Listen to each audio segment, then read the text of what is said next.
할렐루야. 우리 하나님을 찬양하는 일이 선함이요 찬송하는 일이 아름답고 마땅하도다.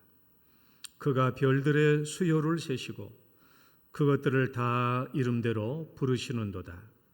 우리 주는 위대하시며 능력이 많으시며 그의 지혜가 무궁하시도다. 아멘. 사랑과 은혜가 많으신 하나님 아버지, 우리들을 자녀 삼아주시고 또한 저희들의 입술과 우리의 삶을 통하여 예배 받으시기를 기뻐하시는 하나님, 이 시간 저희들의 모임을 축복하사 저희들의 마음과 정성을 다하여 주님을 경배하며 예배하게 하옵소서. 예수님 이름으로 기도드립니다. 아멘. 찬송가 2장입니다.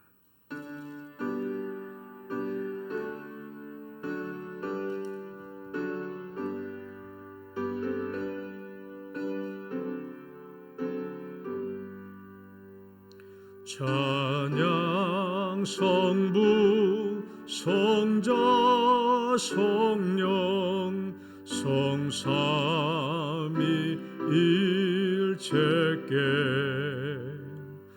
영원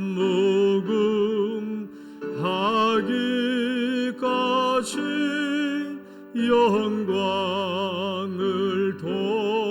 돌리세.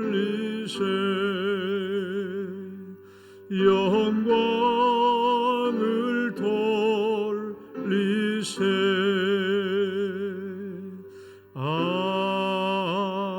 아멘. 신앙 고백 드리겠습니다.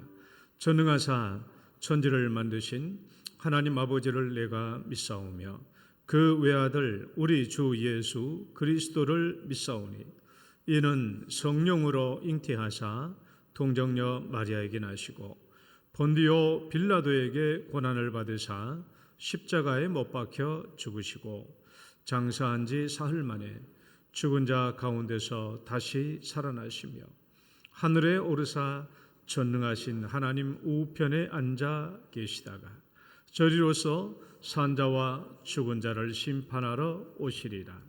성령을 믿사오며 거룩한 공예와 성도가 서로 교통하는 것과 죄를 사하여 주시는 것과 몸이 다시 사는 것과 영원히 사는 것을 믿사옵나이다. 아멘. 교동문은 60번입니다. 시편 139편의 말씀. 여호와여, 주께서 나를 살펴보셨으므로 나를 아시나이다.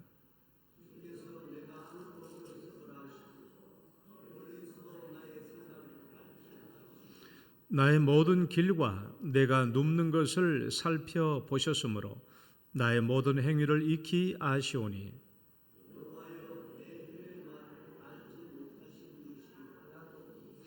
내가 주의 영을 떠나 어디로 가며 주의 앞에서 어디로 피하리이까.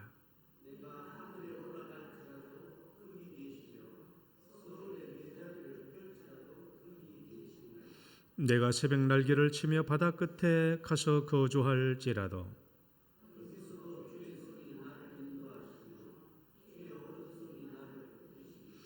하나님이여 나를 살피사 내 마음을 아시며 나를 시험하사 내 뜻을 아옵소서.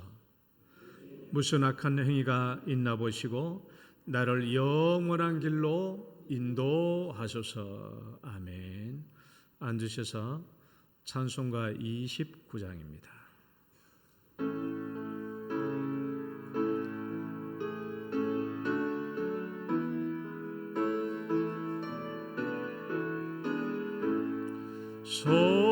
성도여 다 함께 할렐루야 아멘. 주 찬양하여라 할렐루야 아멘. 주 보좌 앞에서 택하신 은혜를 다 찬송하여라 할렐루야 아멘. 만문 다 열어라 할렐루야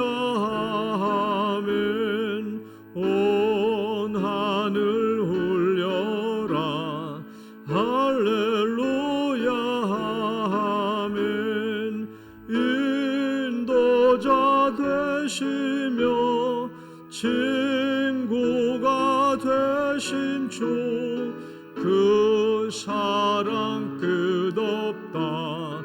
할렐루야 아멘. 주 찬양하여라. 할렐루야 아멘. 찬양은 끝없다. 할렐루야 아멘. 거룩한 집에서 준청 기리며 늘 찬송 부르자. 할렐루야 아멘. 엄창옥 장로님 기도 인도하시겠습니다.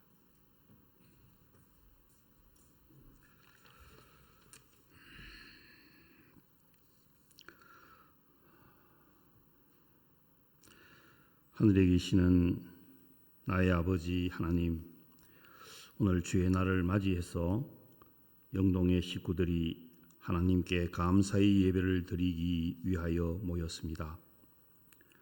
지난 우리의 삶을 돌아보면 우리는 참으로 교만하고 미련하였습니다. 우리는 진리를 가까이 하기보다 눈앞에 있는 이익과 욕심에 현혹되기도 하였습니다.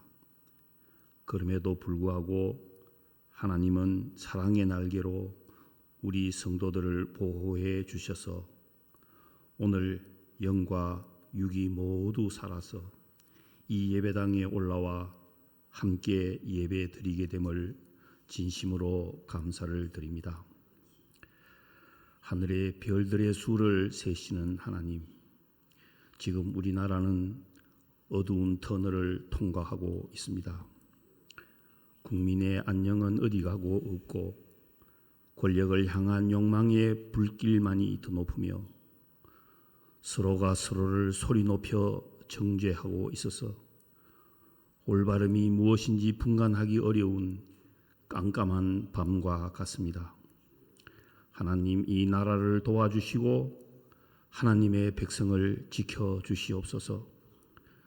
헛된 것과 거짓말을 우리에게서 멀리하게 하시며 스스로 깨끗한 자로 여겨 자기의 더러운 것을 씻지 아니하는 무리를 잠재우시며 하나님이 강한 오른팔로 우리나라에 하나님의 정의와 공평이 강물처럼 흐르게 하옵소서. 나라가 어두워지면 질수록 교회의 등불이 더욱 밝아지게 하시며 사회가 어지러워지면 어지러워질수록 교회가 더욱더 소금의 짠맛을 잃지 않도록 하나님 도와주시옵소서. 심판과 긍휼을 마다하지 않으시는 하나님, 우리 성도가 이리로 치우치고 저리로 치우쳐서 하나님의 이름을 욕되게 할까 심히 두려우니 하나님의 교회와 성도들을 지켜주시옵기를 간절히 바라고 원합니다.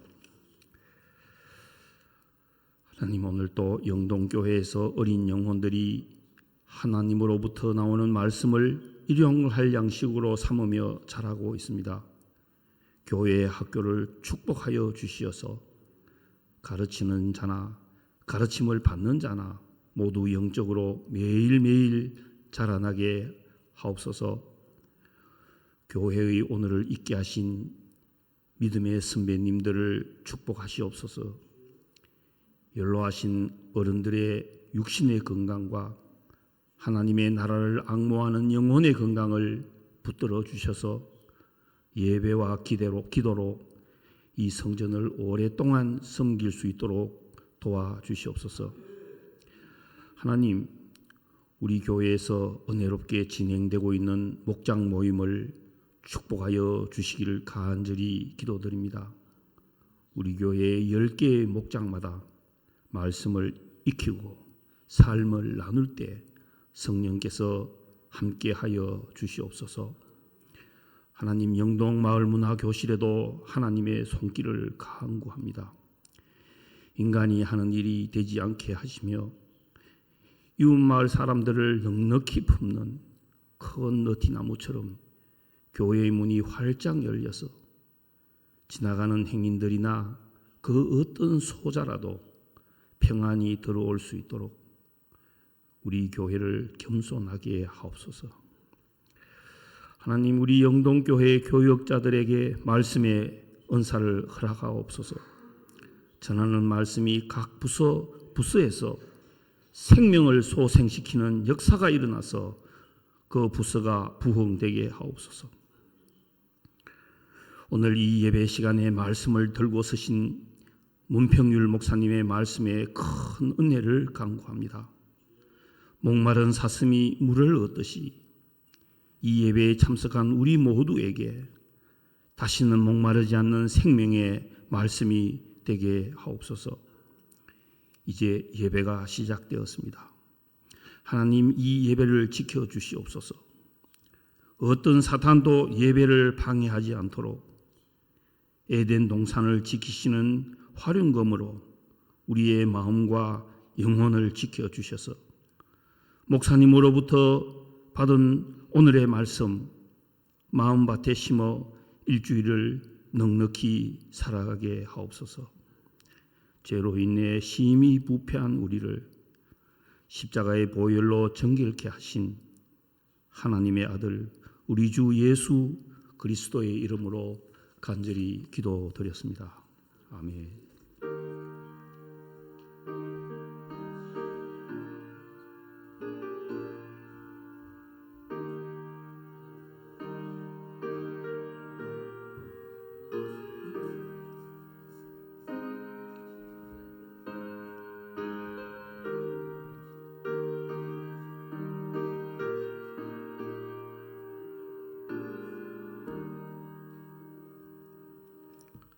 찬송가 442장입니다.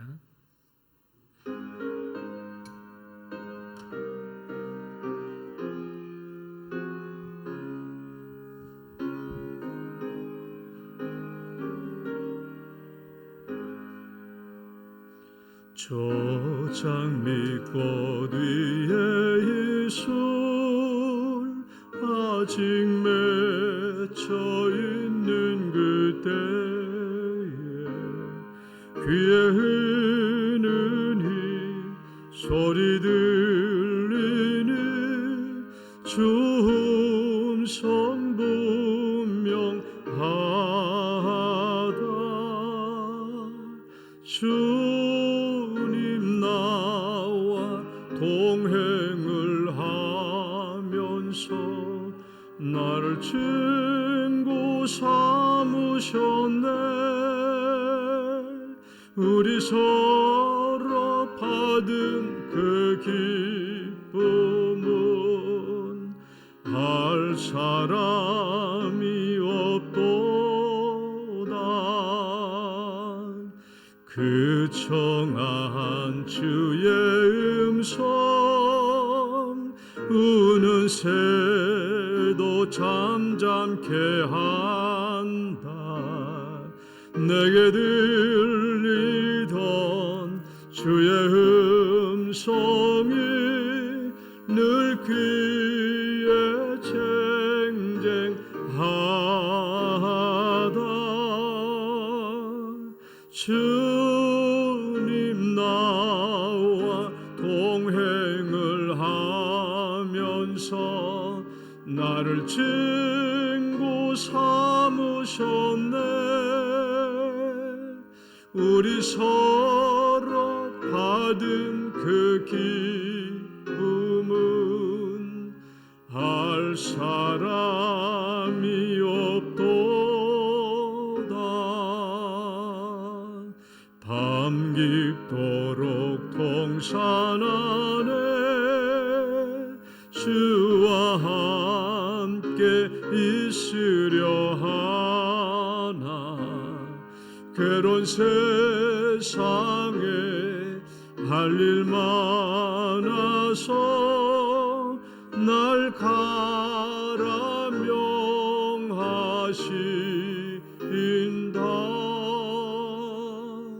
주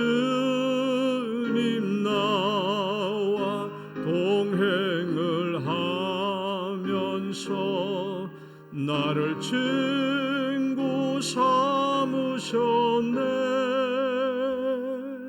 우리 서로 받은 그 기쁨은 알 사람이 없도다.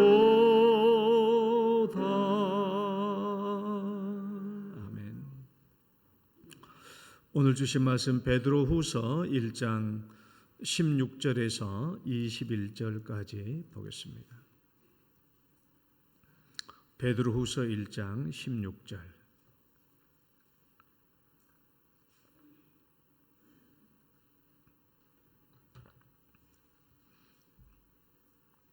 베드로후서 1장 16절부터 21절까지 교독합니다. 우리 주 예수 그리스도의 능력과 강림하심을 너희에게 알게 한 것이 교묘히 만든 이야기를 따른 것이 아니요 우리는 그의 크신 위엄을 친히 본 자라.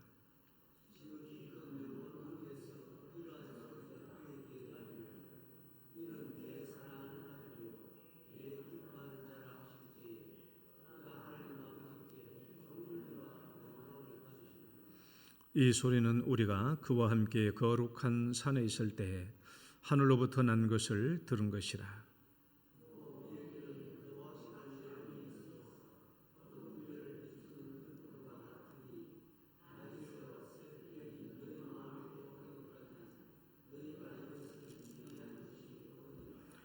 먼저 알 것은 성경의 모든 예언은 사사로이 풀 것이 아니니 예언은 언제든지 사람의 뜻으로 낸 것이 아니요 오직 성령의 감동하심을 받은 사람들이 하나님께 받아 말한 것임이라. 아멘. 하나님 아버지, 오늘도 저희들에게 거룩한 주일을 주시고 또 하나님 아버지의 귀한 말씀을 양식으로 베풀어 주심을 감사합니다.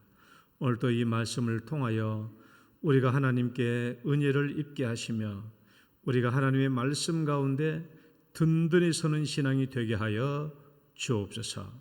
예수님 이름으로 기도드립니다. 아멘. 할렐루야. 옆 사람 축복합시다. 잘 오셨습니다. 주 이름으로 축복합니다. 예, 우리 임지영, 이승열 환영합니다. 두 사람 결혼하기 전에는 우리 김영순 권사님 요 자리 항상 저 앞에 두 번째 자리 저 끝에 앉았었는데 생각나요? 늘 저쪽에 앉았었죠.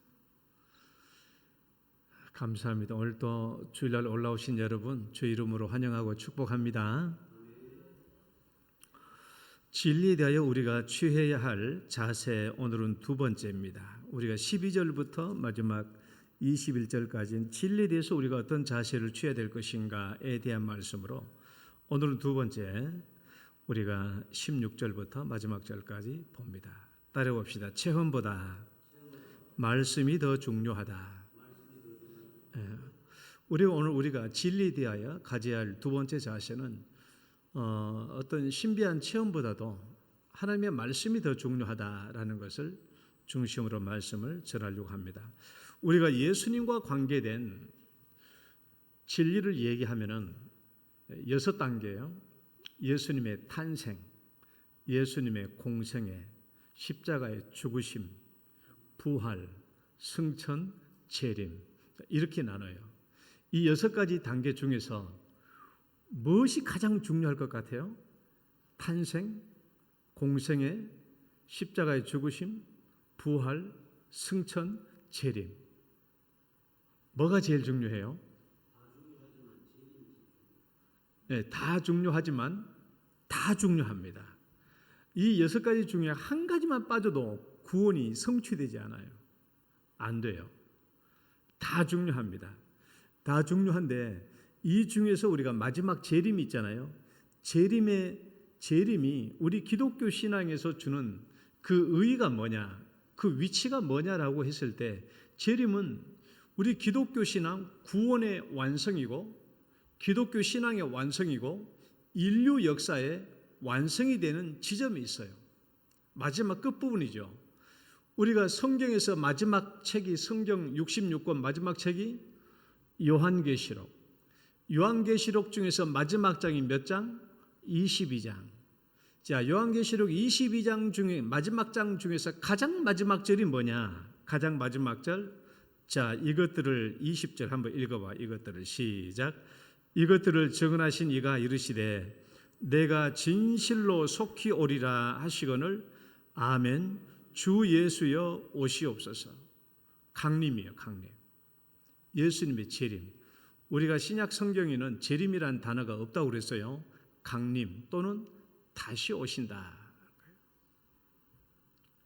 성경의 가장 마지막이 재림, 강림에 대한 말씀입니다. 그래서 우리는 이 강림, 파루시아라고 그랬죠. 이 파루시아는 우리 모든 구원을 완성하고 기독교 신앙을 완성하고 뿐만 아니라 이 세속사까지도 모든 부분을 완성하는 부분이 예수님의 재림입니다. 그만큼 예수님의 재림은 기독교 역사 그리고 진리에 있어서 아주 중요한 위치에 있죠. 제가 지난주에 강림, 곧 파루시아에 대해서 우리가 뭐라고 정의했죠? 우리 앞에 보고 다시 한번 읽어봅시다. 자, 파루시아란 시작. 황제나 통치자가 이 자리에 도착하여 그 통치가 내 앞에서 펼쳐지는 것처럼 승천하신 예수님이 그 권세를 가지고 다시 이 땅에 도착하여 현존하여 다스리게 되는 것을 말합니다. 이게 파루시아란 말의 본래 의미는 뭐냐? 그러면 황제가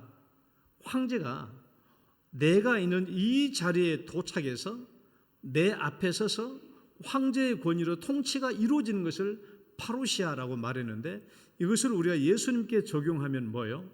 부활하시고 승천하신 예수님이 그 권세를 가지고 다시 이 땅 내 앞에 오셔서 내 앞에 서서 그 권세로 통치를 이룬 것이 파루시아다. 이게 강림이다라는 거예요. 강림. 이 강림에 대해서 얘기하니까 이 교회에 들어와 있는 거짓 교사들이 뭐라고 공격했죠? 꾸며낸 얘기 아니냐? 베드로지가 꾸며낸 얘기야, 신화 같은 얘기다라고 공격을 합니다. 꾸며낸 이야기, 교묘히 만든 얘기다라고 공격을 했어요. 참 공격하기에 딱 알맞은 재료죠. 왜요? 예수님에 대한 그동안의 모든 5가지는 다 성취되었잖아요. 탄생, 공생애, 십자가 죽으심, 부활, 승천까지는 다 증명이 됐어요. 그러나 예수님이 다시 오시는 재림은 아직 확증된 게 아니잖아요. 그러니까 이거 거짓말이야, 이거 꾸미는 얘기야라고 말하는데 공격하기가 딱 알맞은 재료죠. 왜? 증명할 길이 없잖아요. 이런 기독교 진리에서 많은 사람들이 공개하는 게 뭐예요? 천국과 지옥이 있는 것에 대해서 공격하죠. 너 천국 가봤어? 지옥 가봤어? 이렇게만 공격하잖아요. 눈앞에 훤히 드러난 게 아니니까.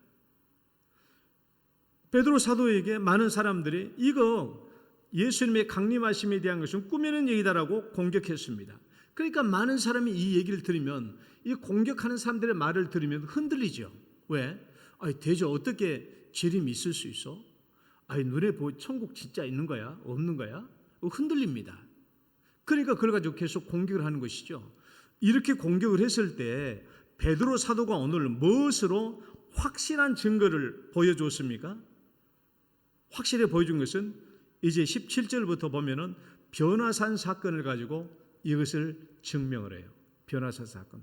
우리가 변화산 사건 잘 아시죠?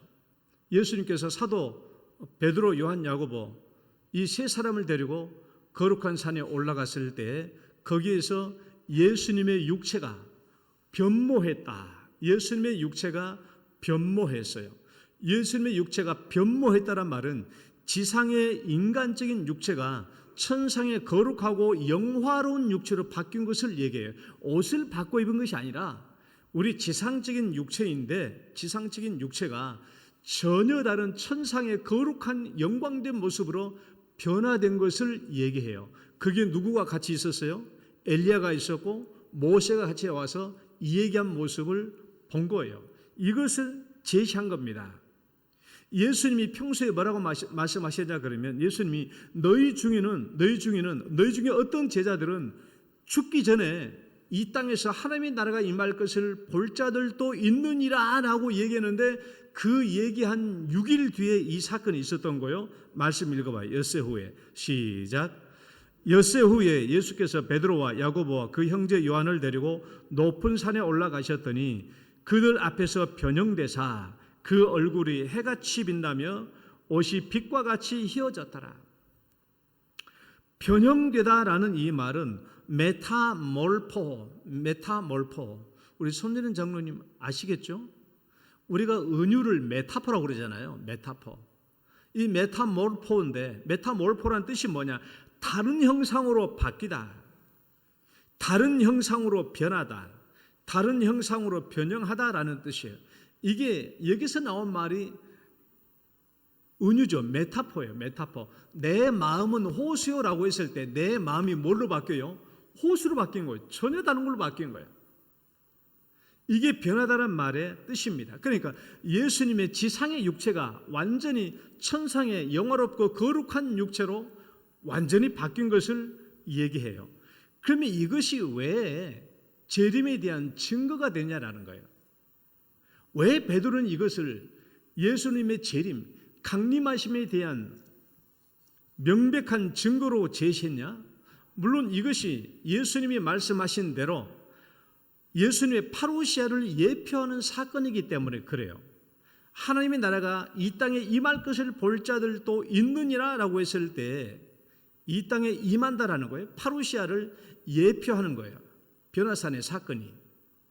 그렇지만 이 사건이 왜 중요하냐 그러면 하나님의 나라가 이 땅에 임한다라는 것, 쉽게 말하면 예수님이 천상의 모습을 입고 이 땅에 변화되는 모습을 보여주는 것은 무엇을 얘기하냐 그러면 이 세상은 지상의 삶으로 끝나는 것이 아니다라는 거예요. 지상의 삶으로 끝나는 게 아니야. 예수님이 변화산에서 보여주는 그 사건, 엘리야와 모세와 예수님이 하나님 나라 안에서 이루어진 이 모습을 보여주는 것은 우리가 살아가는 세상은 지상의 생활로 끝나는 게 아니다라는 것을 얘기해요. 나중에 또 다른 하나님의 세상, 또 다른 재림의 세상을 얘기해 준다는 것을 의미하는 것이죠. 그러니까 지상의 생활로 끝나는 게 아니에요. 예수님이 변화산에서 보여준 것은 지상의 생활로 절대로 끝나는 게 아닙니다. 예수님의 재림으로 말미암아 하나님의 나라가 새롭게 이루어진다라는 것을 얘기하는 거예요. 그래서 베드로가 이 변화산 사건을 오늘 이 파루시아의 증거로 제시하고 있는 겁니다. 너희들 이 변화산의 사건을 내가 봤는데 그때 예수님과 그리고 엘리야와 모세가 이 천상의 세계로 살아서 움직이며 우리 눈앞에 본 것을 봤다. 이 사건은 뭐냐? 하나님의 나라가 이 땅에 임한다. 이 지상 생활이 끝이 아니다. 이 지상 생활 끝나고 나면은 새로운 하나님의 나라가 임한다라는 것을 보여주었다라는 거예요. 그러니까 이것이 뭐냐? 예수님의 재림, 파루시아에 대한 강력한 증거가 된다라는 거예요. 죽음이 끝이 아니에요. 죽음이 끝이 아니에요. 새로운 세상이에요. 새로운 세상. 하나님의 나라가 임한다라는 거예요. 그러니까 예수님이 재림은 필연적이죠. 예수님이 재림해야 이 하나님의 나라가 임하니까. 그래서 예수님의 재림은 필연적으로 있을 수밖에 없다라는 것을 우리에게 얘기해 주는 겁니다. 그러면 베드로가 이 체험을 한 게 얼마나 중요한 일입니까? 베드로가 이 변화산 사건을 체험하는 게 얼마나 중요한 일이에요. 베드로가 이 사건을 체험 안 했으면 어떻게 됐겠습니까? 베드로가 이 체험한 것은 굉장히 중요한 거예요. 그런데 베드로는 이제 전혀 새로운 차원을 얘기해요. 19절부터 전혀 새로운 차원을 얘기합니다. 베드로가 경험한 이 체험 말고 굉장히 새로운 차원의 이야기를 하는데 우리 19절 말씀 한번 읽어봐요. 또 우리에게는 시작.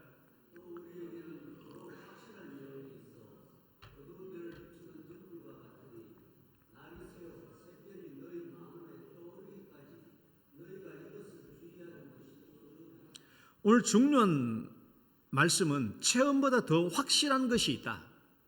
따라해 봅시다. 체험보다 더 확실한 것. 그것이 예언의 말씀이죠. 쉽게 말하면 성경 말씀이에요.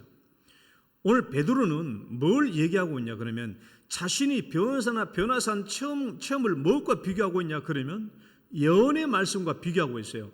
그런데 우리에게는 더 확실한 열이야. 더 확실한, 무엇보다 더 확실한 이 변화산 체험보다 더 확실한 것이 있다는 거예요. 그게 뭐냐? 예언의 말씀이다. 우리 성경에는 예언이 있어라고 해서 예언만 말했습니다. 그러나 예언 뒤에 로고스라는 헬라어가 더 있어요. 로고스라는 말이 번역되지 않았습니다. 그러니까 그대로 번역한다고 하면은 더 확실한 예언의 말씀까지 들어가야 돼요. 이제 이 말씀을 첫 번째 문장을 제가 헬라어를 가지고 그대로 번역하면 이렇게 번역돼요. 한번 읽어봐요. 그리고 시작. 그리고 우리는 더 확실한 예언의 말씀을 가지고 있습니다. 이제 이렇게 번역돼요. 이 문장이 또 우리에게는 더 확실한 예언이 있어라고 번역되는 거예요. 그리고 우리는 더 확실한 예언의 말씀을 가지고 있습니다. 더 확실한 무엇보다 변화산 체험보다 더 확실한 것이 있다. 그것이 뭐다? 예언의 말씀이다. 그럼 이 예언의 말씀이 뭐냐? 오늘 19절 뒤에 20절, 21절까지 보면 결국 뭘 얘기해요? 성경의 모든 예언을 말하니까 오늘날 우리로 말하면 성경 66권을 말하는 거예요. 이 예언의 말씀, 체험보다 이 예언의 말씀이 더 중요하고 확실하다. 왜? 우리가 실제로도 봐봐요. 우리가 실제로도 보면은 여러분 우리가 체험하는 경험은요 주관적입니다. 내가 아무리 신비한 체험을 해도 그것은 주관적이고요 개인적이에요. 그건 객관적으로 적용될 수가 없어요. 하나님께서 나에게만 주신 체험이지 내게 이런 체험을 줬다고 해가지고 모든 사람에게 똑같은 체험을 줄 수 있는 게 아니거든요. 그러니까 체험은 개인적이고 주관적이에요. 이 체험은 개인적이고 주관적인데 이것이 여러 사람들에게 전파되면 전파될수록 더욱더 객관적으로 전파되느냐 아니면 주관적으로 전파되느냐 하는 법이요. 이 얘기는요 전달하면 전달할수록 이야기는 변형되고 첨가되고 없어지고 삭제되고 오염되고 어떤 부분은 거짓말이 덧붙여져요. 우리 흔히 간증하면 그렇잖아요. 우리가 어떤 사람의 간증을 듣고 또 전달하긴 전달하지만은 전달해준다고 할지라도 그게 자꾸 바뀌잖아요. 그래서 체험은 아무리 신비한 체험을 했다고 할지라도 그것이 구원에 대한 객관적인 증거가 되지 못합니다. 그러나 예언의 말씀, 이 성경의 말씀은 아무리 멀리까지 간다고 할지라도 이 말씀은 객관적이죠. 변화되지 않아요. 그대로 가거든요. 이 성경 말씀이. 그래서 구원에 대한 객관적인 증거가 됩니다. 세상 땅 끝까지 가도 이 말씀은 성경 말씀으로 구원을 받는 데 부족함이 없어요. 그러나 우리가 어떠했던 체험이라는 것은 멀리 가면 멀리 갈수록 더 변형되고 거짓된 것이 붙고 오염될 수가 있죠. 그러니까 위험해요. 그래서 우리는 무엇보다 무엇이 중요하다? 체험보다 성경 말씀이 100% 더 중요하죠. 체험보다 더 확실한 것이 무엇이다? 성경 말씀이에요. 이것이 오늘 중요한 첫 번째 진리입니다. 우린 종종 이제 간증을 들어요. 신앙 체험에 대한 간증. 자, 간증. 여러분 하나님이 왜 간증을 주실까요? 왜 우리에게 신비한 체험 또는 모든 사람이 다 할 수 없는 그런 체험을 주실까? 우리 심수봉 권사님이신데 이 심수봉 가수가 예수 믿게 됐을 때 우리가 예수님을 만나는 과정을 체험을 간증해 놓은 거 있잖아요. 야, 저 사람들 왜 저런 체험을 하는데 우리는 왜 저런 체험을 안 주지? 나도 저런 체험했으면 좋겠는데 어떤 사람은 천국과 지옥을 갔다 왔다 하는데 나도 한번 천국과 지옥 한번 갔다 오면 내 신앙이 확 깨어날 수 있을 텐데 그런 생각을 합니다. 하나님께서 우리에게 체험을 주신 이유는 크게 세 가지예요. 세 가지 때문에 체험을 주시는데 첫 번째는요. 이 체험을 안 주면 예수님을 믿지 못하니까. 이 체험을 안 하게 하면 믿음을 갖지 못하니까. 그 때문에 하나님께서는 체험을 하게 해주세요. 여러분 이 사람은 누구냐? 김영호, 배우 김영호예요. 저 사람 아시죠? 김영호 씨 배우. 사진을 너무 크게 했나? 아니 다 알잖아요. 저 사람 배우. 유명한 배우예요. 저 사람은 7년 8년 절간에 가서 스님 생활도 한 사람이에요. 배우인데. 저 사람이 암에 걸렸거든요. 암에 걸려가지고 자기가 부처님한테 기도할까 하나님께 기도할까 이렇게 생각을 했는데 저도 7, 8년 중생활하고 왔는데 아무래도 이런 암을 고치는 것은 하나님께 기도해야 될 것 같다는 생각이 들어가지고 저 사람이 하나님께 기도하기 시작한 거예요. 하나님 고칠 거 그런 말을 많이 들었으니까 하나님께 기도한 거예요. 근데 저 사람이 꿈을 꿨어. 어떤 꿈을? 예수님이 나타나가지고 자기에게 십자가를 건너주는 꿈을 꾼 거야. 이런 그런 꿈 쉽게 꿀 수 있겠어요? 손재는 장로님, 죽을 때까지 꿀 수 있겠어요? 그거 함부로 꿀 수 있는 꿈이 아니에요. 그거 내가 꾸고 싶다고 꾸어주는 게 아니라고요. 십자가를 예수님이 자기가 십자가를 거는 꿈을 꾸고 제가 받았어. 그래 난데 그 암이 있었는데 암이 더 이상 전이 되지 않고 이제 낫게 된 거예요. 그래서 이 사람이 이 꿈을 한 번 꾼 게 아니고 2번 연거푸 꿨어. 2번. 그래서 이 사람이 내가 이거 나으면 내가 교회 가야 되겠다. 그렇게 생각하고 이 사람이 이제 교회를 다니고 있어요.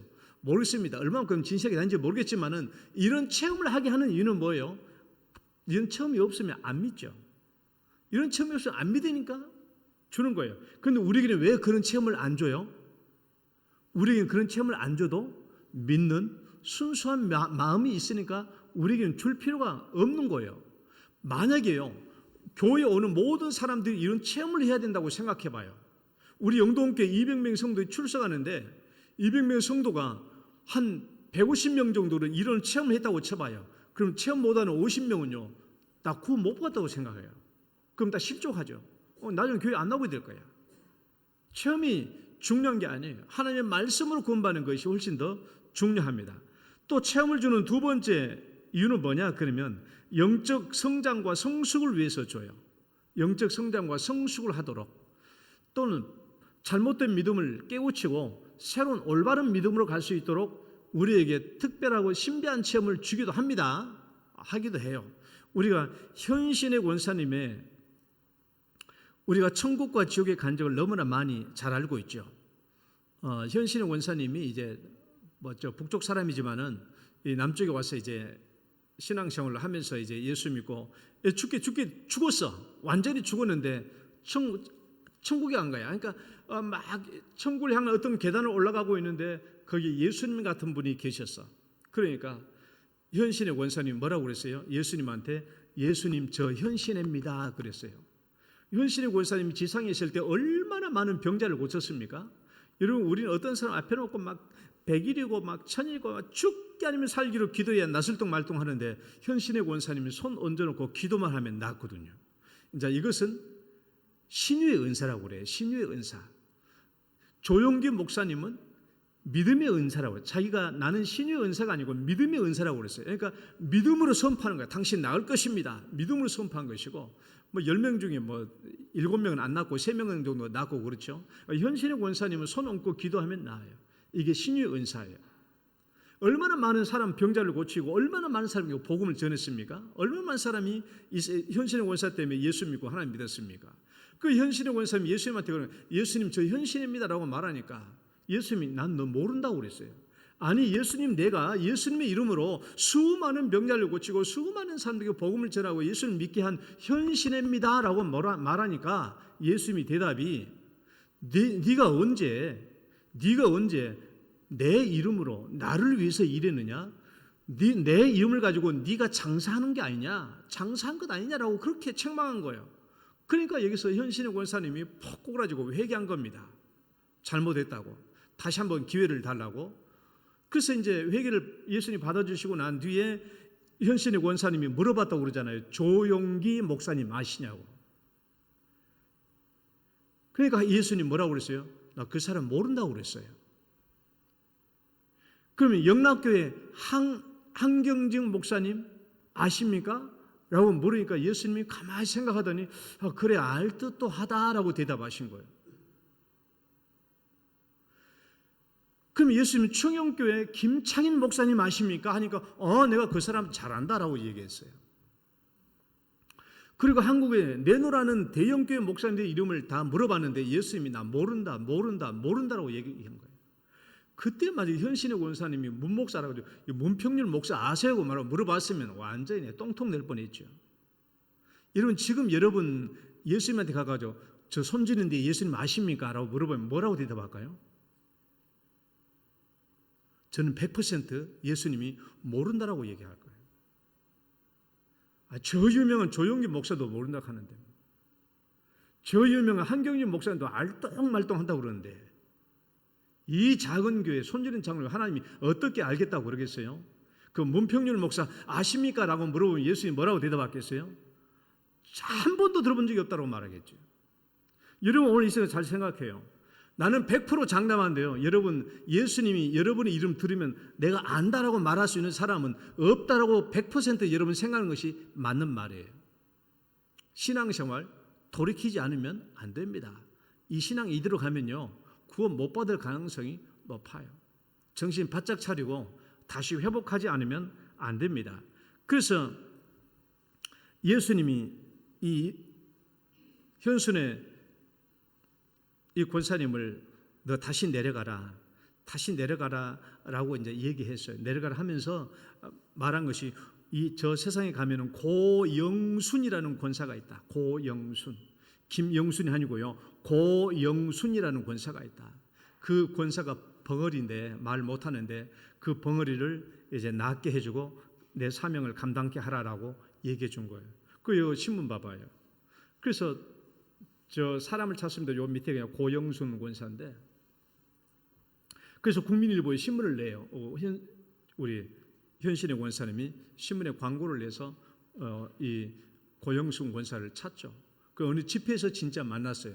만나가지고 이제 벙어리가 풀어지고 고영순 권사가 이제 현신의 권사처럼 똑같이 신유 은사를 받고 많은 사람을 고쳐줘요. 그러니까 여러분 유튜브를 보면 고영순 쳐서 한번 들어봐요. 들어보면 얼마나 기가 막힌 저 사람의 운명이 나온지 말이에요. 왜 하나님이 고영순을 알고 있는지, 그리고 고영순을 찾아라고 하기 전에 예수님이 생명책을 가지고 고영순에 관한 이름을 놓고 그 고영순의 생명책을 딱 읽어주게 하거든요. 현신의 권사. 현신의 권사 그 생명책의 내용을 내가 다 얘기할 수 없고 여러분 차중에 읽어봐요. 그리고 난 뒤에 이제 고영순을 만나가지고 너희가 천국에 네 생명책에 이게 다 기록되어 있는데 만나가니까 다 맞다라는 거예요. 나중에 조용기 목사님이 실제로 찾아갔죠. 조용기 목사님 찾아가지고 내가 천국 갔는데 하나님 예수님이 조용기 목사님 모른다고 합니다. 그러니까 조용기 목사님이 화를 냈겠어요? 회개했겠어요? 조용기 목사님이 회개했어요.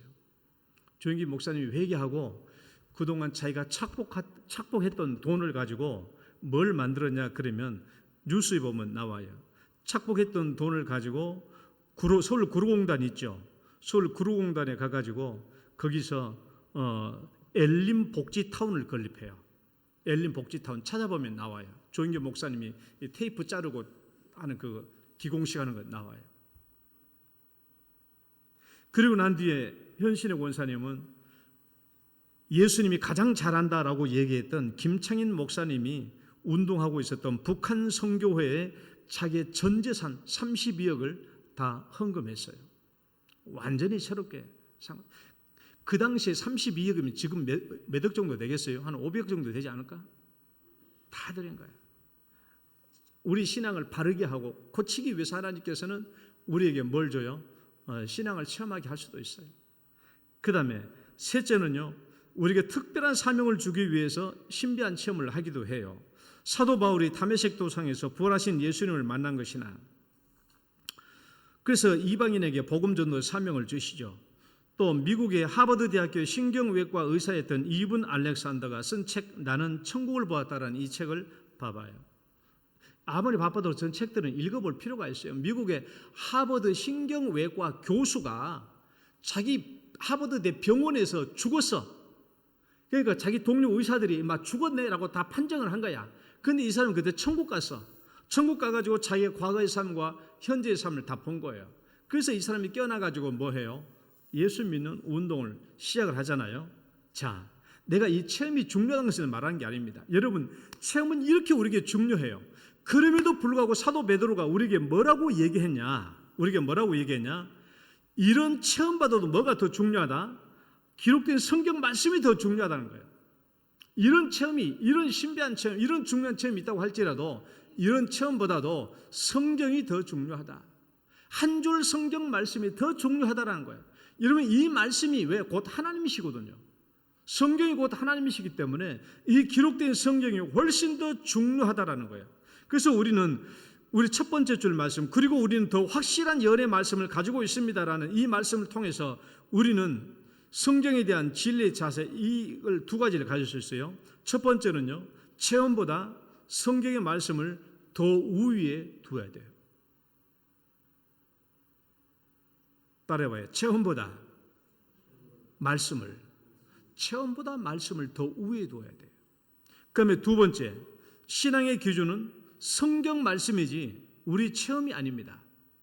신앙의 기준은 우리가 체험을 막 추구하다 보면 반드시 그 신앙은 잘못돼 가요.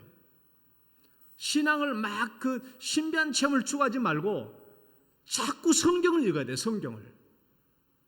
신비한 꿈을 꾸려고 하지 말고 자꾸 성경을 읽으셔야 돼요. 성경이 곧 하나님의 말씀이고 성경 말씀을 읽는 것이 곧 하나님의 체험인 줄 믿으시기 바랍니다. 자, 이러한 성경 말씀에 대한 우리가 가져야 할 자세를 오늘 세 가지를 언급해요. 이제 말씀에 대한, 성경 말씀에 대한 우리의 세 가지 자세. 첫 번째는, 우리가 제일 먼저 뭐 얘기했어요? 진리의 말씀이 체험보다 중요하다라는 이걸 첫 번째 얘기했고, 그러면 이 체험보다 중요한 이 진리의 말씀에 대해서 우리가 어떤 자세를 가져야 될 것인가에 대해서 우리가 세 가지 얘기하는데, 자, 첫 번째 자세 한번 읽어봐요. 예언의 말씀에 시작. 예언의 말씀에 주의하라, 창념하라. 자, 19절 말씀 다시 한번 읽어봅니다. 또 우리에게 시작. 또 우리에게는 더 확실한 예언이 있어 어두운 데를 비추는 등불과 같으니 날이 새어 샛별이 너희 마음에 떠오르기까지 너희가 이것을 주의하는 것이 옳으니라. 이 말씀을 보면 이제 첫 번째 자세, 하나님의 말씀에 대해서 주의하라, 창념하라는 이 말씀에 대한 자세가 나옵니다. 오늘 이 성경 말씀 우리가 저 읽었는데 이 말씀이 좀 이해가 비유와 상징이 있어서 잘 안 될 수도 있어요. 제가 이 구절을 헬라어 성경을 보고 직역에 왔어요. 직역된 성경 말씀을 한번 봐봐요. 자, 이 직역된 성경 말씀은 이렇게 되어 있습니다. 그리고 우리는 더 확실한 예언적 말씀을 가지고 있습니다. 첫 번째 문장입니다. 그리고 이것을 잘 행하도록 주의해야 합니다. 자, 이것을 또는 이것에 대하여 잘 행하도록 또는 좋게 행하도록 주의해야 합니다. 라고 얘기해요. 그럼 어떻게 하는 것인데? 등불이 어두운 장소에서 비추는 것처럼 해야 하고, 그리고 날이 새고, 그리고 새벽별이 떠오를 때까지 너희 마음에서, 이렇게 끝나요. 그러니까 헬라어 순서대로 그대로 내가 직역해 놓은 거예요. 이 말씀을 보면은 이제 우리가 하나님의 말씀에 대해서 어떤 신앙의 자세를 가져야 할지가 첫 번째 나옵니다. 중요한 것은 우리는 주의해야 된다는 말이 우리 번역 성경은 제일 끝에 있지만은 우리 헬라어 성경은 첫 번째 나와 있어요. 이것을 예언적 말씀에 대하여 우리가 어떻게 대해야 될지를 주의해야 된다. 주의하다는 말은 헬라어로 보면 주의하다라는 말은 프로세코라는 말인데 주의하다, 전념하다, 창념하다라는 말도 같이 있어요. 그러니까 우리가 옛날 성경을 읽어보면 내가 이럴 때까지 읽는 것과 권하는 것과 권하는 것과 가르치는 것에 창념하라라는 디모데전서 4장 13절 말씀이 있는데 창념하다라는 말도 다 프로세코입니다. 주의하다라는 말이에요. 같은 말이죠. 어떻게 주의하라고 얘기했냐? 이 중요한 부분입니다. 어떻게 하는 것이 주의하냐? 잘 주의하라고 그랬어요. 잘 주의하라. 잘 행하도록 주의해라. 어떻게 하는 것이 주의하는 것이냐? 등불이 어두운 장소에서 비추는 것처럼 이렇게 하라는 거예요. 등불이 어두운 장소에서 비추는 것처럼. 여러분, 캄캄한 빛이 없는 캄캄한 공간에 들어가면 어떻게 돼요? 아무것도 사물이 분별할 수 없죠. 오늘날에 전기 있지만은 옛날에 우리 종종 그렇게 하잖아요. 옛날에 여러분 저 시골에 화장실 측간에 갈 때 어떻게 갔어요? 등불을 들고 갔죠. 금은밤에는 빛이 하나도 없으니까 등불을 들고 가서 그렇지 않으면 어떻게 됩니까? 똥통에 빠지니까 캄캄해요. 어떤 공간에 빛이 없으면 캄캄하죠. 어떤 사리를 분별할 수가 없어요. 근데 빛이 있으면 어떻게 돼요? 그 안에 있는 모든 사물을 다 분별하게 돼. 그래서 내가 어떻게 행동해야 될지 어떻게 해야 될지 다 알게 돼요. 이것은 비유죠. 어두운 공간에 등이 비추는 것처럼 이라는 말은 어두운 공간은 어디를 말해요? 어두운 공간은 어디를 말해요? 내 마음을 말해요. 내 마음. 내 어두운 마음. 등불을 뭘 말해요? 예언의 말씀을 말해요. 그러니까 이 예언의 말씀이 내 어두운 마음을 비추어서 환하게 만드란 말이죠. 이 예언의 말씀이 내 마음을 비춰서 환하게 된다고, 환하게. 그래서 어두운 공간에 어두운 사물에 부딪힘이 없도록 곤란함이 없도록 환하게 비춰야 돼요. 그래서 예언의 말씀이 내 마음을 환하게 비춰가지고 내가 하나님의 말씀을 분명히 알아서 내가 어떻게 행해야 될지를 분명히 아는 그런 신앙의 상태가 되도록 하는 것이 중요하다라는 것을 얘기하는 거예요. 그런데 언제까지? 벌써 아까 했던 그 말씀 봐봐요. 제가 번역했던 말씀을 봐봐요. 자, 언제까지? 제일 끝에 줄은 날이 새고 새벽별이 떠오를 때까지. 언제까지 하라 그 말이에요? 날이 새고 그리고 새벽별이 떠오를 때까지 너희 마음에서, 이 말씀을 보고 그대로 봐봐. 제가 설명해 줄게요. 날이 새고라는 말은 상징적 표현입니다. 예수님이 재림하는 그날까지. 그러니까 예수님이 재림하는 날까지. 그러니까 예수 그리스도 오시는 날까지 새벽별이 떠오를 때까지. 샛별이라고 했잖아요. 샛별은 뭐라는 거냐면 재림하시는 예수님을 말해요. 예수님이 떠오를 때까지만, 예수님이 재림할 때까지라는 말이에요. 그러니까 마지막 종말의 날이 와서 예수님의 재림이 오실 때까지 너희 마음속에서 하나님의 말씀이, 예언의 말씀이 명백하게 환하게 되어서 너희 마음을 환하게 비추어서 너희들이 이 땅에서 어떻게 행하며 살아갈지를 확실히 알 때까지 알아서 그 예수님이 재림하는 날까지 그렇게 하라는 거예요. 그런데 마지막 부사구가 너희 마음에서 그랬어요. 너희 마음에서. 여러분, 예수님의 재림은 내 마음에서만 이루어지는 게 아니잖아요. 예수님의 재림은 이 세상에서 객관적으로 이루어지는 것이잖아요. 그런데 왜 베드로는 이것을 강조했냐? 너희 마음에서까지를 두고 해석해 보면 이래요.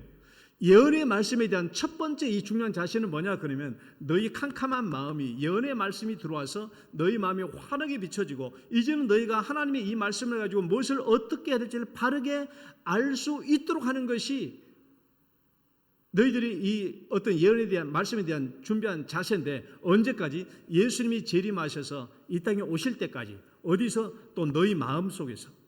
왜 너희 마음이라고 했냐 그 말이에요. 너희 마음이라고. 예수님의 재림은 온 세상 객관적으로 이루어져야 되는데, 이 말은 무슨 말인가 하면 이 세상에서 아무리 객관적으로 예수님의 재림이 온다고 할지라도 내 마음에서 이루어지지 않으면 그것은 헛것이라는 거예요.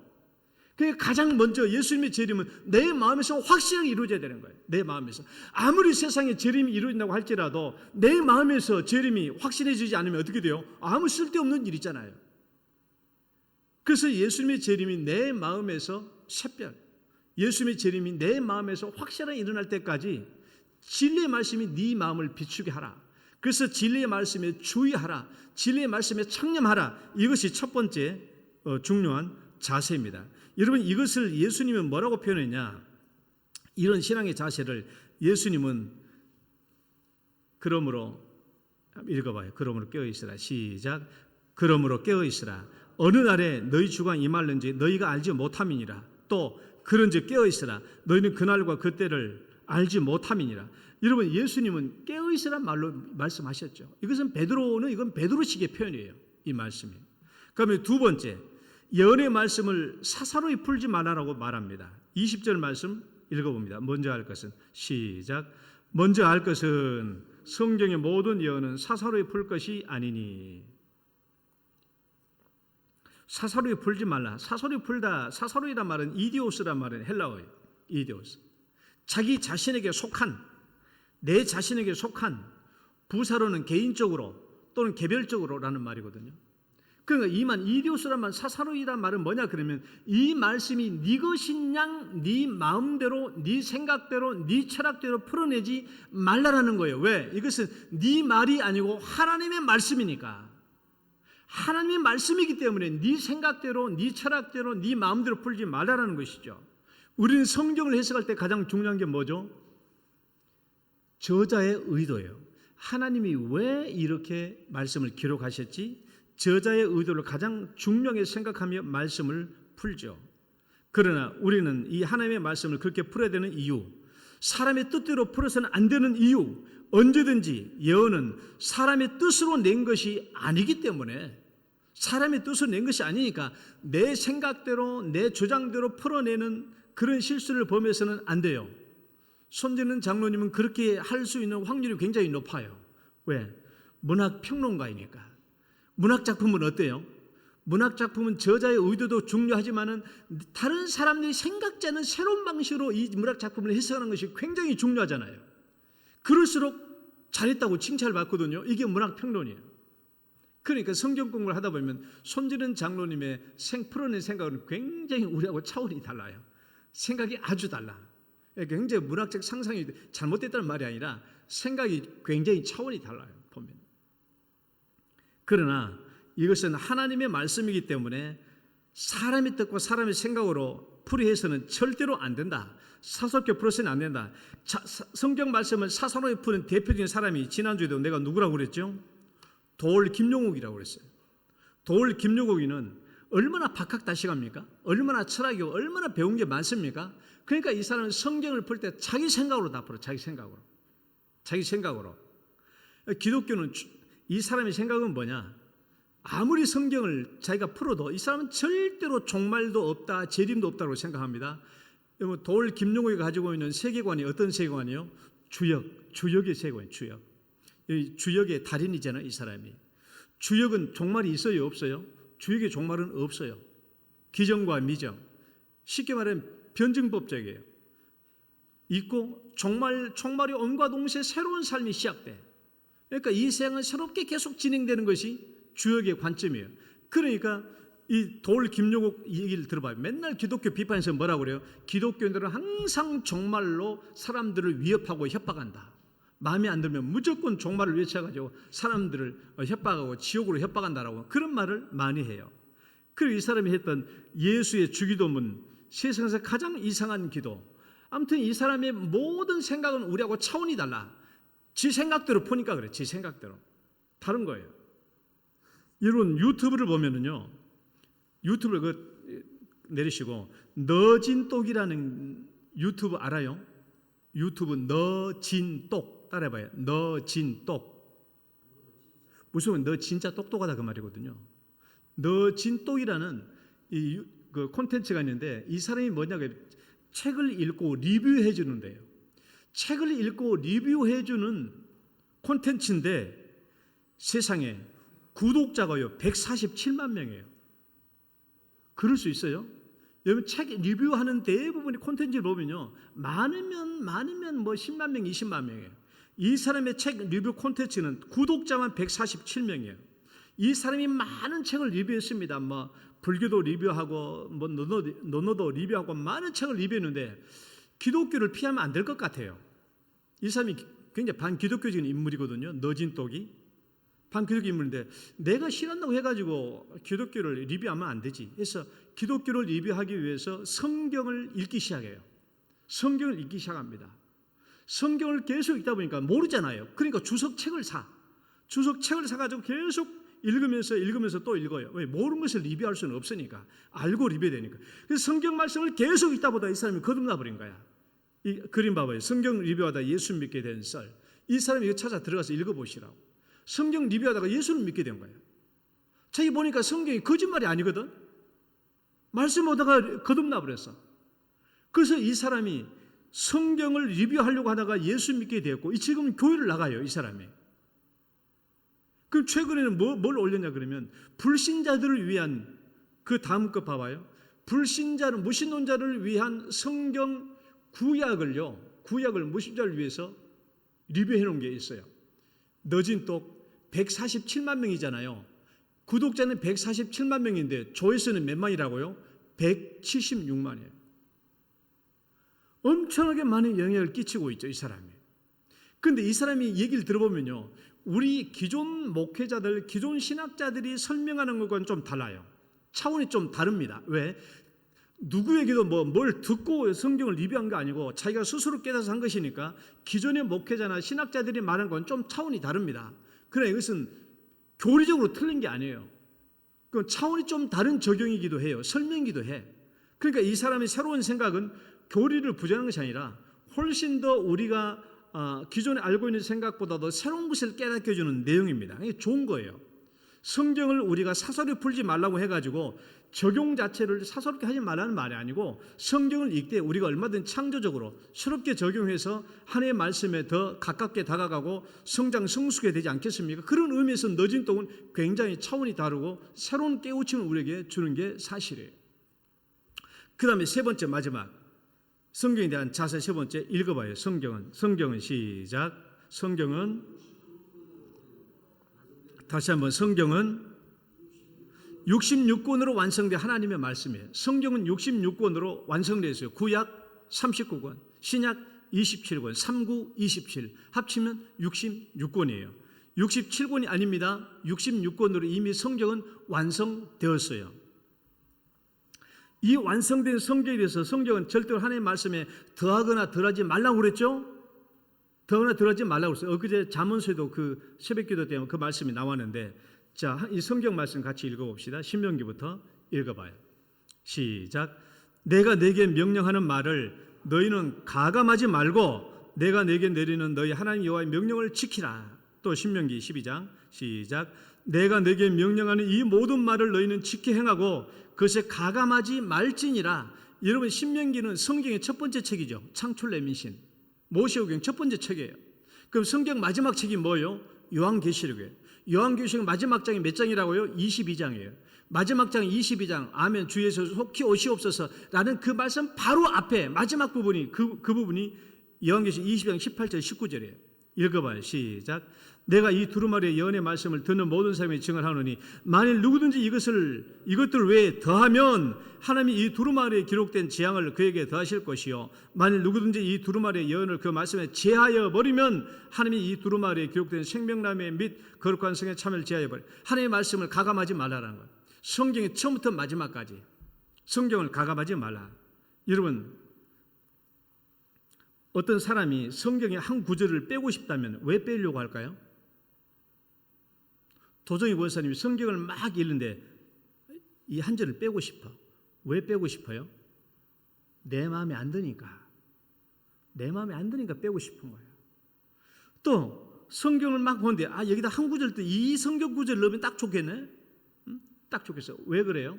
왜 참가하려고 해요? 내 생각 때문에. 그러니까 내 생각 때문에 빼거나 더하려고 하는 것은 뭐라고 해요? 성경을 사사로이 대하는 거예요. 이미 성경은 66권으로 완성된 하나님의 말씀입니다. 여기에 더하거나 빼면 뭐가 돼요? 이단이 되는 거예요. 그래서 우리가 제7일 안식일 교회 성경 66권 외에 뭘 더하고 있어요? 안식일 교회는 엘렌 G 화이트 여사의 책 몇 권들을 더 첨부해 있죠. 성경과 거의 동등한 권한을 가지고 있어요. 그러니까 여러분, 안식교도인들이 특강하는 거 들어봐요. 성경 66권 말고 엘렌 G 화이트 여사가 써 있는 내용을 그대로 인용해서 우리가 똑같이 성경 인용 것처럼 얘기해요. 몰몬교, 왜 몰몬교가 이단이에요? 성경 말고도 몰몬경이 더 있죠. 그러니까 이단이 되는 거예요. 우리는 성경이 66권으로 완성되어 있어요. 만약에 오늘날 우리 시대에 사도 베드로가 쓴 어떤 성경이 한 권 더 발견됐다. 그럼 그 성경이 돼요? 안 돼요? 안 돼요. 이미 다 끝났어요. 성경이 이미 다 끝났어요. 아무리 베드로보다 더 훌륭한 누군가 쓴 책이 있다. 그럼 성경이 될 수 있어요? 없어요? 안 돼요. 그건 사도들이 쓴 게 아니면 성경이 안 돼요. 사도들의 특권, 교회 설립의 특권, 성경 저작의 특권, 인간 영혼에 관한 특권, 이 세 가지 특권이 사도들에게 있는 거예요. 성경 66권은 완성된 하나님의 말씀입니다. 인간의 말이 아니에요. 하나님의 말씀은 성경의 감동으로 기록된 하나님의 말씀이에요. 사람이 기록했다고 할지라도 성령의 감동을 통해서 기록된 성경이기 때문에 이 성경 말씀은 완전한 하나님의 말씀이에요. 이 성경 66권에 대한 5가지 특성을 이렇게 얘기해요. 5가지 특성 얘기하고 마십니다. 자, 1번 읽어봐요. 1번. 여러분, 성경의 권위. 여러분, 우리가 이 세상에서 무엇이 가장 권위냐라고 말하면 성경이죠. 교회보다 더 권위 있는 게 성경이에요. 성경이 있으면 모든 것이 오케이. 그래서 성경이 없으면 안 돼. 우리는 성경이 말하는 것까지 얘기만 해. 성경이 최고의 권위를 가지고 있어요. 성경의 권위. 두 번째는 뭐예요? 성경의 모성. 성경에는 오류가 없어요. 성경에는 왜? 전지전능하신 하나님이 성경을 기록했기 때문에 이 성경에는 오류가 없다. 천문학적으로 오류가 없어요. 과학적으로 오류가 없어요. 지질학적으로 오류가 없어요. 생물학적으로 오류가 없어요. 어떤 학문적으로 성경은 오류가 없어요. 성경에서 성경은 오류가 없다. 성경의 모성이에요. 모성. 그러니까 어떤 사람은 아이고 성경은 과학책이니까 과학적으로 오류가 있겠죠? 아닙니다. 전지전능하신 하나님이 성경을 기록했다면 오류가 있으면 다른 것도 틀릴 수 있다는 말이죠. 그래서 성경은 하나도 오류가 없다. 세 번째, 성경의 명료성. 성경은 아무리 학식이 없다고 할지라도 이 성경을 읽으면 누구든지 예수 믿고 구원받을 수 있는 명료한 깨달음을 얻을 수 있다는 거예요. 명료한 지식을 얻을 수 있다. 누구든지 성경을 보면 구원을 얻을 수 있는 명료성이 있다. 네 번째, 성경의 필요성. 성경은 구원받기 위해서는 반드시 필요해. 절대적으로 필요해. 인간이 구원받기 위해서 성경은 절대적으로 필요합니다. 뿐만 아니라 구원받고 난 뒤에 하나님의 말씀대로 살기 위해서도 반드시 성경은 필요하다. 성경의 필요성. 다섯 번째, 성경의 충분성. 성경은 충분해. 무엇에 대해서? 죄인된 인간이 구원을 받는데 이 성경 한 권이면 충분해요. 이 성경 말고 다른 것 더 있을 필요 없어요. 그리스도인이 이 성경 말씀만 가지고도 충분히 살 수 있어요. 몰몬경 필요 없어요. 다른 성경이 필요 없다는 말입니다. 이 성경으로만 충분해요. 이게 성경에 대한 다섯 가지 특성이에요. 말씀 요약하고 마칩니다. 오늘 배운 진리에 대한 우리의 자세에 대해서 내가 네 가지로 이야기해 봤어요. 자, 1번 읽어봐요. 시작. 다시 한번 말씀을. 두 번째, 성경의 말씀에 주의하는 자세. 성경 말씀에 참여. 세 번째, 성경의 말씀을, 그다음에 성경 66권을 여러분 체험보다 말씀이 중요하다. 여러분 뭘 신비한 체험을 하려고 하지 마시고 성경 한 줄에도 읽으시고 이 말씀으로 살려고 하는 것이 하나님께서 가장 기뻐하시는 신앙생활인 줄 믿으시기 바랍니다. 하나님 아버지 감사합니다. 오늘도 이 말씀대로 우리가 살아갈 수 있도록 도와주시고 말씀이 곧 하나님이시오니 이 말씀을 가지고 우리의 신앙을 체험할 수 있도록 인도하여 주옵소서. 말씀대로 기도해서 응답받는 저희들 되게 하여 주옵소서. 예수님 이름으로 기도드립니다. 아멘. 찬송가 546장입니다. 우리 힘차게 박수치며 찬양합시다. 주님 약속하신 말씀 위에서 영원토록 주를 찬송하리라. 소리 높여 주께 영광 돌리며 약속 믿고 굳게 서리라. 굳게 서리 영원하신 말씀 위에 굳게 서리. 굳게 서리 그 말씀 위에 굳게 서리라. 주님 약속하신 말씀 위에서 세상 염려 내게 엄습할 때에 용감하게 힘써 싸워 이기며 약속 믿고 굳게 서리라. 굳게 서리 영원하신 말씀 위에 굳게 서리. 굳게 서리 그 말씀 위에 굳게 4절 주님 약속하신 말씀 위에서 성령 인도하는 대로 행하며 주님 품에 항상 안식어 누며 약속 믿고 굳게 서리라. 굳게 서리 영원하신 말씀 위에 굳게 서리. 굳게 서리 그 말씀 위에 굳게 서리라. 아멘. 하나님 아버지 감사합니다. 오늘도 저희들의 삶을 축복해 주시고 또 주님께서 우리에게 물질의 복을 주신 대로 하나님 저희들도 하나님께 감사하여 11조의 예물로 주 앞에 올립니다. 이 11조의 예물이 우리 하나님 아버지께 큰 기쁨과 영광이 되게 하여 주옵소서. 하나님 가정마다 하나님 물질이 필요한 가정들이 참으로 많습니다. 필요한 대로 우리가 주 앞에 구하게 하시고 또 구한 대로 풍성하게 받을 수 있도록 축복하여 주옵소서. 여러 가지 제목으로 감사 예물을 드립니다. 이 감사 예물도 우리 하나님 기쁘게 받으시며 특별한 기도 제목 위에 축복하사 꼭 기도가 응답되게 하여 주옵소서. 선교 구제 건축 헌금 주 앞에 올려드립니다. 이 모든 예물도 주님 기억하시고 이 제목대로 주의 영광 나타나게 하여 주옵소서. 오늘도 주 앞에 나와서 머리 숙여 기도하시는 살아있는 성도님들, 마음속에 간절한 기도 제목이 있습니다. 가족들의 건강도 붙잡아 주시고 주의 종들이 주 앞에 마음 놓고 부르짖어 기도하는 내용들 하나님 다 들어주시사 응답하여 주옵소서. 예수님 이름으로 기도드립니다. 아멘.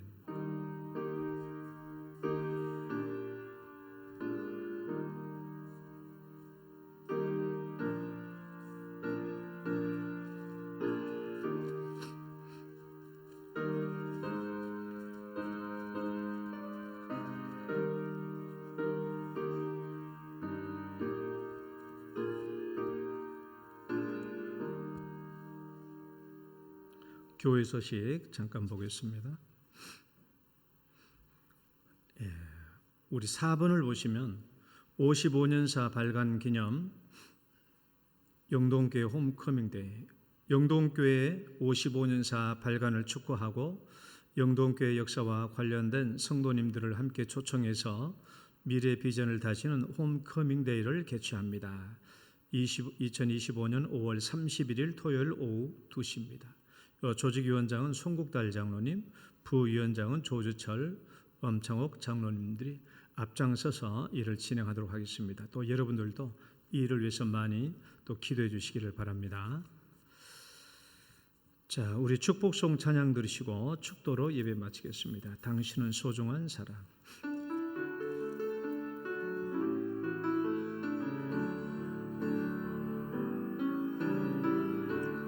당신은 소중한 사람, 당신은 존귀한 사람, 이 세상에 하나뿐인 당신은 내게 너무나도 소중한 사람.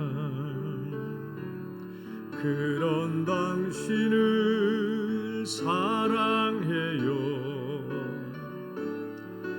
그런 당신을 축복해요. 사랑받기에 합당한 당신을 주의 이름으로 사랑합니다. 우리 옆사람에게 축복합니다. 주의 이름으로 축복합니다. 이제는 우리 주 예수 그리스도의 은혜와 하나님 아버지의 극진하신 사랑과 성령님의 교통하심이 성경 66권을 완성된 하나님의 말씀으로 받고 체험보다 말씀을 더 중요하게 여기며 오직 성경, 오직 말씀으로 신앙생활하기를 소원하는 모든 성도들 위해 이제로부터 영원토록 함께 있을지어다.